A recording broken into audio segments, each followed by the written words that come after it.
suis rentré, mais avant de rentrer, bon, j'ai eu un petit moment d'hésitation et du coup, je suis rentré quand même. Donc à ce moment-là, j'ai récupéré la petite et en ressortant de la chambre de la petite, dans le coup là, on s'est perdu dans la chambre des parents. Vu qu'on voyait plus rien dans l'appartement, c'était franchement tout noir.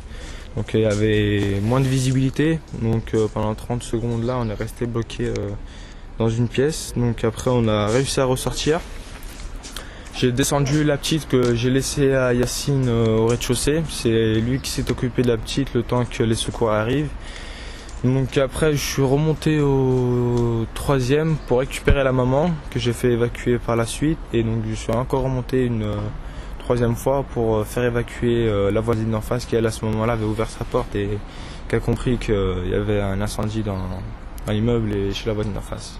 On peut être reconnaissant et tirer un grand coup de chapeau à ces 3 jeunes qui ont permis d'éviter à cette jeune femme des brûlures beaucoup plus graves et surtout une atteinte respiratoire majeure.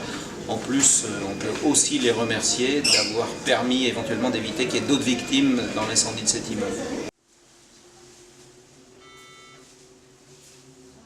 C'est rare de voir autant des gens qui sont là à risquer leur vie.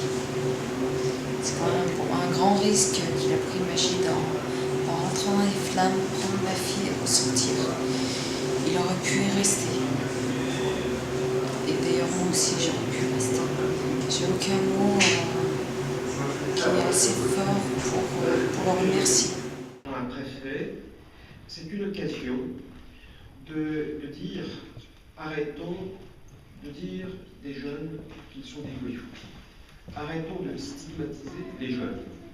Il y a des jeunes, comme les 3 qui sont autour de moi, qui sont des exemples, qui sont des modèles, et je vais leur dire vraiment bravo.